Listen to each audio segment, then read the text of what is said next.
안녕하십니까. 텍스에듀 컨설팅의 김대기 대표입니다. 지금 연말정산 시즌입니다. 그래서 연말정산을 준비하기 위해서 지금 여러 가지 자료들도 좀 준비하고 계실 거고요. 그다음에 이제 소득공제나 세액공제 자료들을 좀 성실하게 지금 준비를 하고 계시고, 연말정산 간소화 서비스도 지금 준비를 하고 계시죠. 자, 지금 뭐 직장을 다니고 계신 분들은 뭐 작년처럼 연말정산을 계속 하시면 됩니다.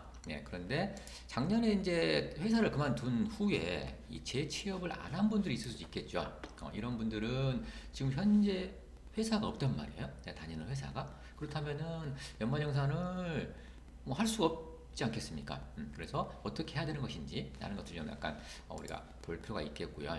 그 다음에 이제 중도 퇴사를 했는데 다른 회사에 이렇게 재취업을 했을 수 있겠죠. 재취업을 했다면 옛날 다니던 회사의 어떤 급여와 그다음에 새로 간 회사, 재취업한 회사의 이 급여를 합산해서 연말정산을 해야만 하는데요. 그러면 어떤 방법으로 해야 하는지 라는 부분들을 좀 알아보도록 하겠습니다. 자, 그렇다면 일단 연말정산이 뭐고요? 어떻게 하는 절차가 어떻게 되는지를 약간 좀 이해를 하고 가겠습니다. 연말정산이란 뭡니까? 자, 누가 연말정산을 해주는 겁니까? 연말정산은 근로소득을 지급하는 자, 이거를 원천징수 의무자라고 합니다. 세금을 지급할 때, 근로소득을 지급할 때 세금을 원천징수하는 자, 그걸 갖다가 의무로 해야 하는 자를 원천징수 의무자라고 하는데, 이건 이제 회사가 됩니다. 회사가 되고요. 그래서 회사가 연말정산을 해주는 겁니다. 그래서 내가 지금 다니는 회사가 없다. 그러면 원천징수 의무자 자체가 없죠. 그래서 연말정산을 못하는 거거든요. 자, 원천 의무자가 해야 되는데, 자, 언제 해야 됩니까? 2023년도에 지금 급여를 다 받은 게 지금 있겠죠. 1년 동안 받은 급여를 2024년 2월 달에 급여를 지급할 때 이제 연말정산을 해야만 합니다. 그래서 지금 자료들 갖다 준비해서 이제 2월 달에 연말정산 하기 위해서 지금 준비를 하고 계시는 거죠. 자, 그런데 지금 회사를 다니고 있으면 상관이 없는데, 만약에 이 퇴사를 했다 작년에 그럴 경우가 있지 않겠습니까? 그럼 퇴사를 할 때는 언제 해야 되느냐? 퇴직하는 달에 급여를 지급할 때, 내가 만약에 10월 30일 날 퇴직을 했다 그러면 11월 달에 급여가 지급될 거 아니겠습니까? 그때 연말정산을 하게 됩니다.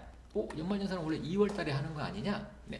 계속해서 직장을 다니고 계신 분들은 2월 달에 하고요. 퇴직하신 분들은 퇴직하는 달에 급여를 지급할 때 연말정산을 하게끔 되어 있다라고 하는 겁니다. 자, 그렇다면 이제 무엇을 할까요? 자, 1년간에 이제 총 급여액이 있겠죠. 비과세를 뺀 그 총 급여액에 대해서 이제 이 근로소득세액을 정확하게 계산하게 됩니다. 뭐 소득공제나 뭐 세액 감면, 세액 공제 이런 것들 갖다가 이제 정확하게 계산을 갖다가 해서 진짜 내야 될 세금, 이게 이제 우리가 결정세액이라고 하는 거거든요. 이렇게 결정이 됐다라고 하는 것입니다. 이걸 내야만 하는데 이걸 다 내야 되느냐? 아니죠. 우리가 매월 급여를 갖다가 우리가 받을 때 간이세액표에 의해서 이미 납부한 세금이 있습니다. 회사에서 원천 징수한 세금, 그리고 우리는 이제 기납부세액이라고 하죠. 이 기납부세액과 결정세액하고 비교한다 이거죠. 비교를 해서 내가 낸 세금이 더 많다 그러면 과다징수분, 기납부세액이 결정세액보다 더 많다 그러면 환급을 해주겠죠, 당연히. 그리고 반대의 경우 기납부세액이 더 적었다, 결정세액보다, 그러면 추가로 징수가 되겠죠. 추가로 납부를 해야만 합니다. 자, 이렇게 이제 2월 달에 급여를 갖다가 지급을 하거나 퇴직하는 달에 급여를 지급을 할 때 원천징수를 해서요. 원천징수를 한 이 원천징수 의무자 회사는 다음 달 말일까지요. 다음 달 말일까지 이 근로소득 원천징수 영수증이라는 것을 근로자에게 발급을 해야 합니다. 그래서 보통 3월 달에 보통 원천징수 영수증을 갖다 받게 되시죠. 그리고 퇴직하는 분들은 그 퇴직하는 달에 급여를 지급한 다음 달 말일까지, 10월 달에 만약에 퇴사를 했다, 10월 말에, 11월 달에 연말정산을 해서 12월 말일까지 원천징수 영수증을 받게 된다라고 하는 것입니다.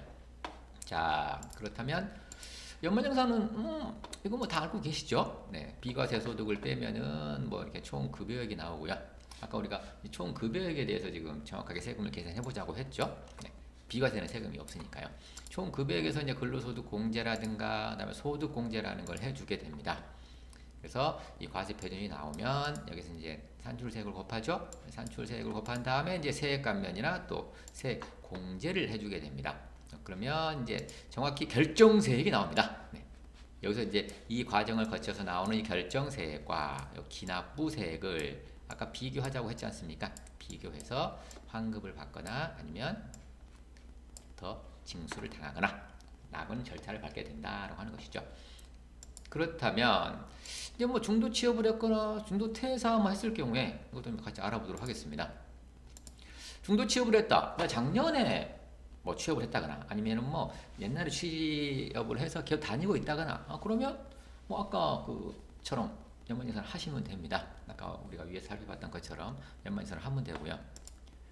근데 중도 퇴사를 하신 분들이 있죠. 네. 중도 퇴사를 했는데 지금도 재취업을 갖다가 안 했다. 그런 경우에는 이 두 가지 중에 하나를 선택하시면 됩니다. 자, 퇴사를 했을 때 퇴직하는 달에 급여를 지급할 때 연말정산 한다 그랬죠. 이때 내가 연말정산을 할 때 그때까지 신용카드 뭐 쓴 거라든가 그다음에 연금저축 가입 금액 세액공제를 받기 위한 금액이라든가 의료비 지출한 거라든가 이런 것들을 다 제출한 다음에 연말정산을 하시면 이걸로 연말정산을 끝나게 됩니다. 더 살 필요가 없겠죠. 이때 환급을 받아버리면 되니까요. 근데 보통은 이제 중간에 퇴직을 하시게 되면은 이 소득공제나 세액공제를 받기가 좀 힘듭니다. 내가 준비도 안 돼 있을 뿐더러. 그래서 보통은 이제 근로자 본인의 기본공제 150만 원만 적용을 보통 하거든요. 신용카드 쓰는 거라든가 뭐 연금저축 납입액이라든가 이런 적용을 안 하고 하게 되거나 아니면 이 회사가 이제 없어져 버릴 경우도 있겠죠. 네, 자발적인 퇴직이 아니고요. 그럴 경우에는 아예 연말정산을 하지도 못할 수도 있습니다. 그럴 경우에 그러면은 나는 어떻게 해야 되느냐? 그럴 경우에는 5월달에 다음에 5월달에 종합소득 신고를 본인이 별도로 하시면 됩니다. 본인이 별도로 연말정산을 해서 그때 신용카드 소득공제도 받고 그다음에 연금계좌 세액공제도 받고 의료비나 뭐 교육비 공제도 받고요. 이렇게 별도로 하셔야만 합니다. 본인이 직접 해야만 합니다. 자, 그러면은 이제 중도 퇴사를 했다가 이제 재취업을 하는 경우가 있겠죠. 그렇다면 회사가 두 개입니다. 이제 그러면 중도 퇴사한 회사는 이제 이 아까 여기에서 말했듯이 원천징수 영수증을 발행했을 거 아닙니까? 이 원천징수 영수증을 지금 회사에다가 가져다 주면 이 지금 회사에서 합산해서 연말정산을 하게 됩니다.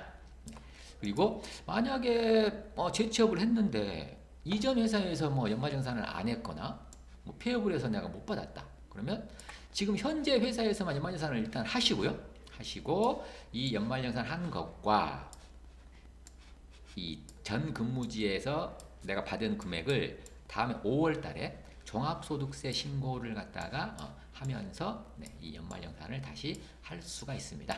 같이 합해서 할 수가 있다라고 하는 것입니다. 이걸 좀 그림으로 잠깐 볼까요? 자, 지금 2023년 과세 기간이 있고요. 이제 2024년 과세 기간이 있는데요. 두 가지 경우를 한번 보죠. 자, 재취업을 했다. 자, 전 직장에서 6월 30일 날 퇴사를 했습니다. 그럼 퇴사했을 때 이 7월 30 날 연말정산을 7월 달에 연말정산을 해서요. 6월 달 급여를 받을 때 연말정산을 해서 8월 말까지 전 직장 원천징수 영수증을 받으시겠죠. 일단 이거 받아놓고요. 그다음에 현 직장 입사를 했습니다. 그럼 현 직장에서는 입사를 했기 때문에 2월 달에 이제 현 직장에서 연말정산 할 거 아니겠습니까? 그럴 경우에 전 직장에서 받은 원천징수 영수증을 갖다가 주면 된다라는 것입니다. 그러면 이 회사에서는 이제 연말정산을 해서 3월 10일까지 이 두 개를 합한 금액, 합한 것을 정산을 해서 지급 명세서라는 것을 제출을 하게 됩니다. 중도 퇴사하신 분들은 이제 재취업을 안 했습니다. 퇴사했을 때 이 원천징수 영수증 받아놓고 계셨죠? 받아놓고 있었습니다. 그래서 내가 직접 지금 2월 달에는 지금 원천징수 의무자가 없기 때문에 회사를 안 다니고 있기 때문에 없기 때문에요. 연말정산 하지 못하고 내가 직접 5월 달에 직접 해야 된다라고 하는 것입니다.